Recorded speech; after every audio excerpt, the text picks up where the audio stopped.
وأكون للخير العميم مثالا. Sekarang mari kita sambung pada ayat yang kedua. Ayat yang kedua, alladzi jama'a malan wa 'addadah. Ayat yang kedua itu adalah alladzi jama'a malan wa 'addadah. Yaitu adalah mereka yang senantiasa mengumpulkan, mereka itu mengumpulkan harta mereka, lalu mereka menghitung-hitungnya. Ya. Sebelum kita sampaikan maknanya dan tafsirnya, kita tentunya harus memahami munasabahnya pada ayat yang pertama, pada ayat yang kedua. Ayat yang pertama menceritakan, yaitu adalah kecelakaan bagi mereka yang mencela dan menghujat. Ini ayat yang pertama. Ayat yang kedua, yang mengumpulkan harta lagi menghitung-hitungnya. Korelasinya apa? Maka kalau kita melihat munasabah, korelasi dan relevansi antara ayat pertama dengan ayat yang kedua, kita akan menjumpai korelasinya kuat, relevansinya kuat. Apa korelasi dan relevansinya? Bahwasannya orang itu biasanya kalau sudah terbiasa menghitung harta, lalu mereka terbiasa untuk mengumpulkan hartanya secara berlebihan sampai melupakan kewajiban dia menjadi hambanya Allah, maka akhirnya dia gampang untuk mencela dan menghujat. Kenapa? Karena tidaklah celaan dan hujatan. Salah satunya disebabkan karena faktor dunia. Ya. Bisa jadi apa yang dikatakan para ulama itu betul. At-tahassud baina du'at. Azim. Hasadnya sesama dai itu perkara besar. Dan kalau ditilik dan dibedah, tidaklah hasadnya sesama dai itu kecuali ujungnya juga kalau jujur dibuka oleh Allah hati masing-masing, akan didapati hasadnya setiap dai dengan dai yang lainnya disebabkan karena urusan duniawi, urusan harta. Ya. Tidaklah sampai kita menjumpai orang bertengkar lalu saling mencela dan menghujat, lalu kalau dicari ujungnya ada kaitannya dengan masalah mengumpulkan harta dan menghitung-hitungnya. Makanya kita mendapati betul bahwasanya cinta kepada dunia secara berlebihan itu sumber dari segala kerusakan. Pembunuhan disebabkan karena harta. Seorang wanita menjual harga dirinya sampai dia dizinai, itu pun karena cinta kepada dunia.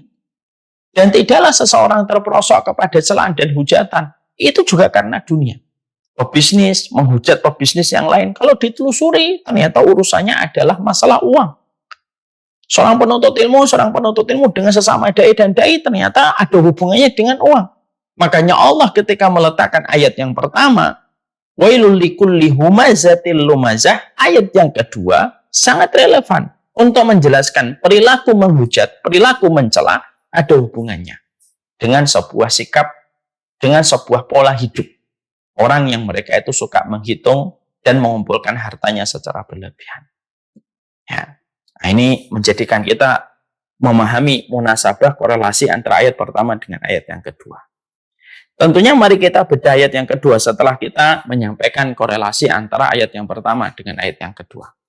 Korelasinya adalah kita juga setelah membahas korelasinya dan relevansinya, mari kita mencoba membedah ayat yang kedua. Alladzi jama'a malan wa 'addadah. Artinya apa sih alladzi jama'a malan wa 'addadah ini? Maka kita mendapati dan kita menjumpai Muhammad bin Ka'ab menjelaskan. Artinya alladzi jama'a malan wa 'addadah yaitu adalah harta telah melalaikannya di waktu siang dari beribadah kepada Allah, sedangkan di waktu malam dia tidur sebagaimana seolah bangkai yang begitu busuk yang tidak pernah bangun untuk bersujud kepada Allah. Nah ini artinya begitu.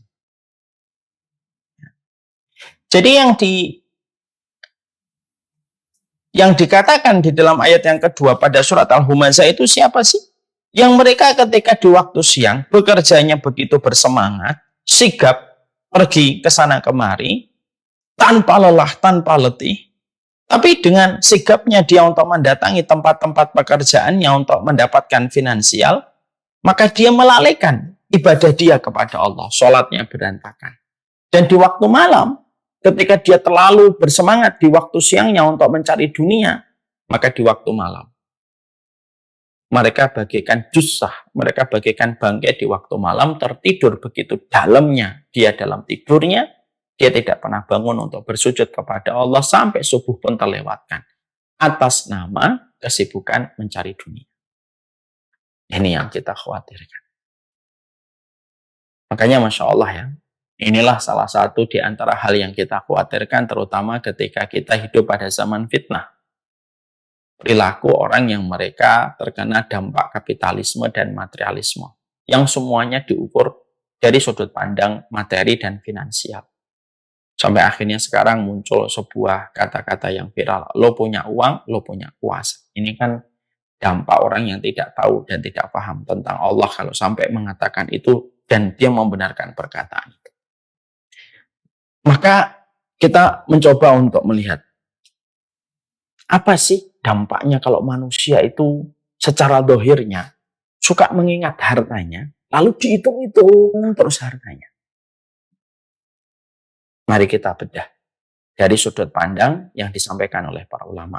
Walaupun artinya ayat yang kedua itu, siapa yang dimaksudkan ayat yang kedua yang suka mengumpulkan harta dan selalu tidak pernah lelah menghitungnya, orang yang selalu bekerja di sepanjang siang dengan begitu bersemangat. Sepanjang dia bersemangat, dia lalai untuk melaksanakan ketaatan dia kepada Allah dan di waktu malam dia tertidur. Karena lelahnya dia ketika di waktu siang mencari dunia yang tidak ada habisnya. Sekarang mari kita mencoba untuk membedah. Karena ayat ini kayak getaran untuk kita kan. Ayat ini kayak ada resonansinya untuk kita. Sekarang mari kita membayangkan, menghitung-hitung harta. Ada yang menghitung rekeningnya, ada yang menghitung investasinya, ada yang menghitung finansialnya. Apa sih dampaknya kalau kita selalu diingatkan, kalau kita selalu ingat dunia, lalu menghitungnya setiap waktunya, terutama kita sangat detail menghitungnya ketika kita akan melakukan ketaatan di jalan Allah. Nah, ini ayat ini membawa getaran khusus ini untuk kita semuanya.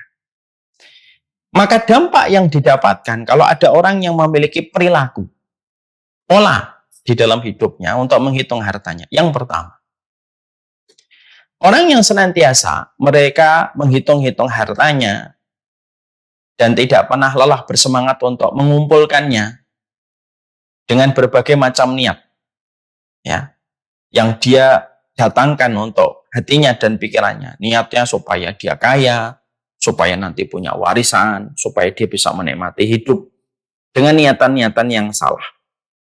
Ya. Maka dampak yang pertama, orang yang selalu memikirkan dunia dan selalu menghitung-hitung dunia, maka yang pertama, orang semacam itu akan mendapatkan dampak secara langsung bagaimana Allah jadikan pikirannya Allah jadikan pikirannya itu tidak akan pernah merasa cukup dengan berapapun yang dia telah peroleh karena dia selalu akan merasa kurang di depan kedua bola matanya. Dia tidak akan pernah merasa cukup. Ini yang kita khawatirkan kalau kita selalu menghitung harta jauh lebih sering daripada kita menghitung amal kita di hadapan Allah.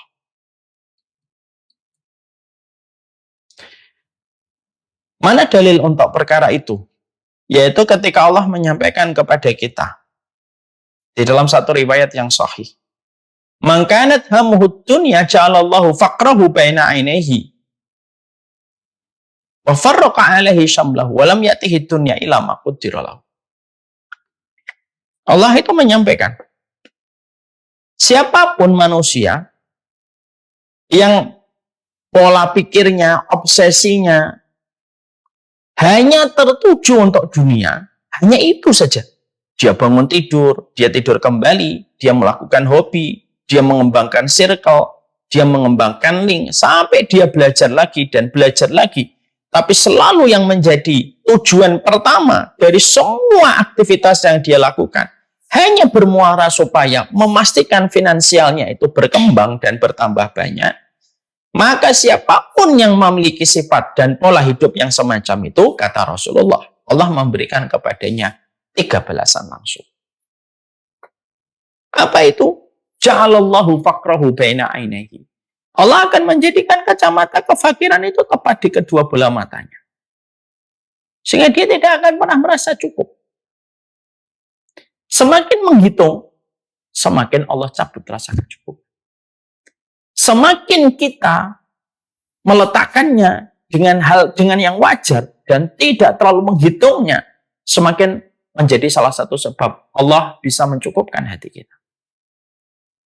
Ya. Jadi semakin menghitung itu semakin akan merasa kurang. Telah terkumpul 2. Lalu bertanya kapan 2,5?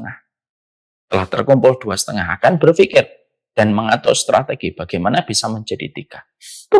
Terus dan terus. Dan akhirnya dia akan mendapatkan salah satu siksa besar.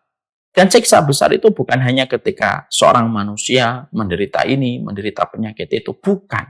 Siksa besar itu ketika Allah jadikan bagaimana hatinya tidak pernah merasa cukup, disiksa dengan keinginan yang tidak ada habisnya, yang menjadikan dia tidak akan pernah nyaman pada jalan kehidupannya walaupun dia telah berlimpah dengan finansial yang telah dia kumpulkan di sepanjang hidupnya.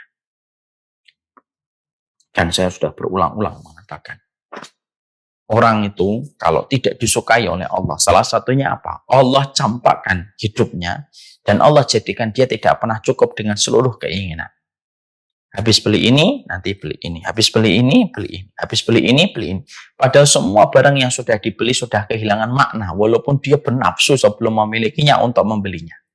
Tapi setelah dibeli, kegembiraan dari barang itu hanya bertahan 1, 2 bulan, 3 bulan. Setelah itu dia berkeinginan lagi untuk dapat yang lain. Dan akhirnya hidupnya hanya berpindah dari satu bayangan benda dan satu bayangan benda, tidak ada putusnya. Sampai akhirnya dia bersumpah dengan Allah dan kaget atas pertanggungjawaban terhadap setiap barang yang tidak pernah menjadikan dia merasa puas.